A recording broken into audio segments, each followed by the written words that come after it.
Well, I got up this morning, I came into the office, and I started reading, and I see a report, and I'm thinking, oh, this is actually an important story. How do you know about domestic terror? How do you know about these militia groups? Who are they? You know, what's growing around us? We're in trouble in America, and we're in trouble because of the activities in Washington. They have taught us not to trust them.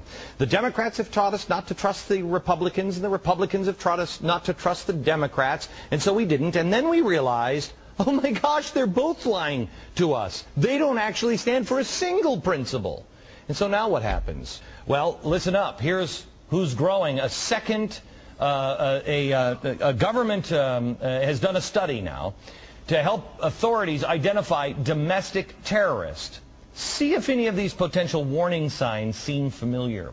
It warns that militia members most commonly associate with third-party political groups. They may display Constitutional Party, Campaign for Liberty, or libertarian material. Militia members are, quote, usually supporters of Ron Paul, or Chuck Baldwin, or Bob Barr. A motivation for militia activity, according to the government now, is the anticipation of the economic collapse of the U.S. government. Uh-oh.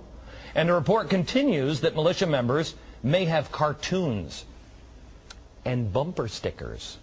Yes, with anti-government rhetoric. Or sometimes they'll have a Ron Paul bumper sticker, or they'll have this flag, "Don't tread on me." It's a snake. If I only had a cartoon, a Ron Paul bumper sticker, and started yelling, "Get off my land right now," you could safely call me an enemy of the state.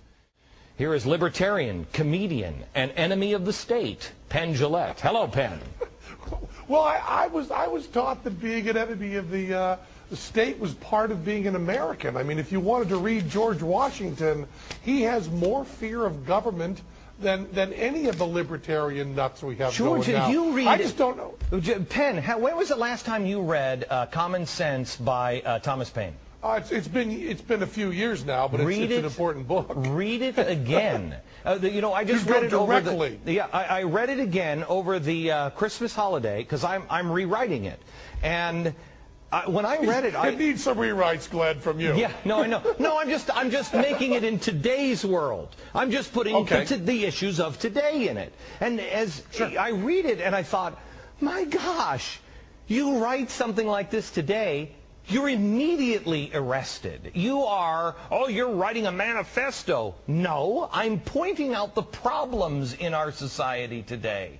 And all of a sudden, you can't talk about anything. You can't, and it's not just, you know, people are like, well, that's what you get for saying Hollywood should shut its mouth. This is not the same. This is Republicans and Democrats. This is saying if you're an independent, you might not be able to be trusted. If there's going to be some problem from them, it's going to be gathering everyone together. What they're afraid of is not the violence. What they're afraid of is so many people are getting so disgusted with a fake two-party system that's really a one-party system that these people may actually get traction. Okay. It's the bumper stickers they're afraid of, not the guns. I want you to see the questions that you ask yourself. Are you a militia member? Wait until you see some of the stuff. Some of the stuff is crazy, and other things are like, well, I've been on the internet before. Does this make you uncomfortable? The whole... You should see what I'm... Yeah. Yeah. You see what I'm... No, wait, hang on just a sec. Show my T-shirt. This doesn't make you feel uncomfortable. But the average person that says, hey, I'm a libertarian, or I believe in the founding of our country, don't tread on me, those aren't the people that are, you know, buying up fertilizer right now. Those people we should find and watch, but not like let me just ask some of these questions. Okay, this is according to Missouri State. This is who these militia members are. Penn Jillette, do you believe in a global dictatorship called the New World Order, which conspired to exploit the working class citizen? Penn Jillette, do you believe in a global dictatorship called the New World Order, which conspired to exploit the working class citizen?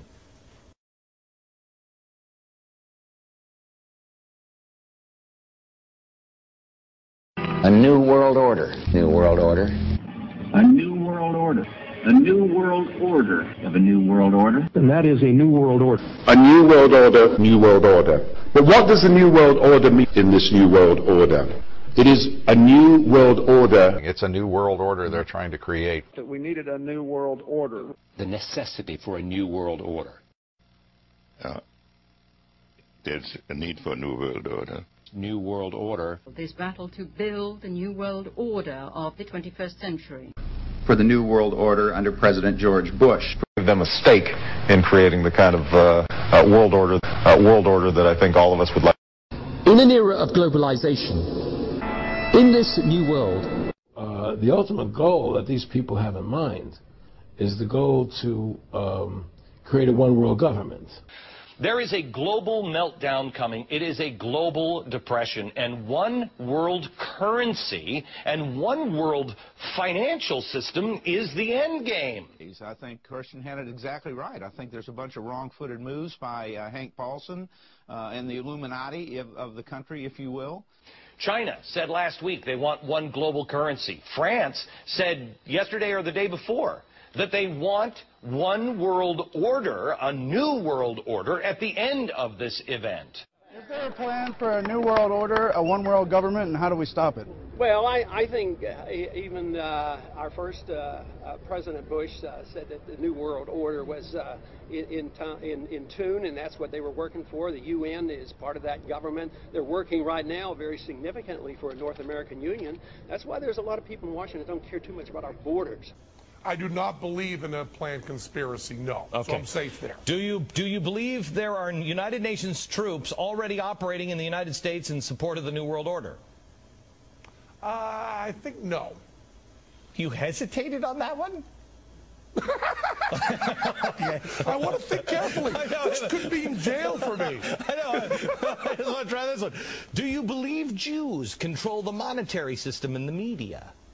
You're not getting me into that Marlon Brando thing. All right, here we go. Absolutely not. There are no Jews in show business. None. None. Okay. I've said it. None. Do you ever? Let me ask you this: do you believe this is one of the earmarks that you might be in a militia? Do you believe President Obama is tight on gun control? Yeah. Yeah. Oh boy, better watch you. Do you fear President Obama will enact firearm confiscations? Well, confiscations, maybe, sure. Have you ever been in like a Google chat room or been online on chat rooms? I've been in chat rooms, yeah. Oh boy, I love this question. I don't even know what this one means. None of them political. Have you? Anybody thinking too much information here? Tell me what this one even means. Have you ever been seen in public doing community service work? Damn those people. Yeah, what is that? What are they even looking at for? I don't have any idea. I mean, I don't know. I have no idea what that means. I mean, does that mean if you volunteer at a nursing home, you're going to blow something up? Might be. I'm not sure. You know what? Here's the deal. Penn, I appreciate your time. I'd love to have you on again because on Monday I want to do a full hour on this report. And we did it on radio today. And we're like, well, wait a minute. I've done that. But I'll stick up for the crazy nut jobs, too. You're allowed to think and feel and express what you want in this country. Here's what we should be watching. If you are not going for violence, you're okay. Thank you. Ladies and gentlemen, the President of the United States. Good evening, my fellow Americans. We now stand 10 years past the midpoint of a century that has witnessed 4 major wars among great nations.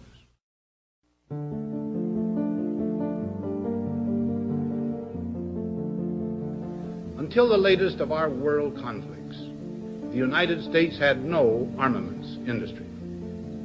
American makers of plowshares could, with time and as required, make swords as well.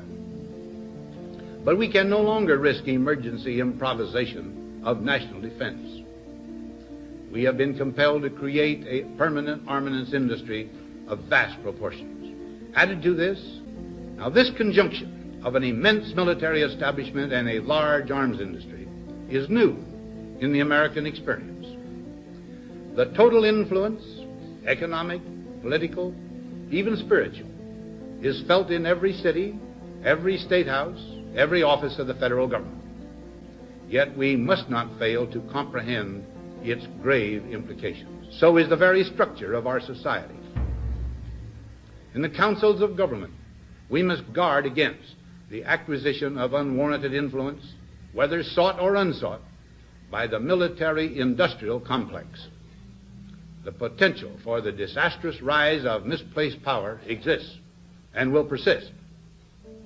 We must never let the weight of this combination endanger our liberties or democratic process. We should take nothing for granted. Only an alert and knowledgeable citizenry can compel the proper meshing of the huge industrial and military machinery of defense with our peaceful methods and goals, so that security and liberty may prosper together.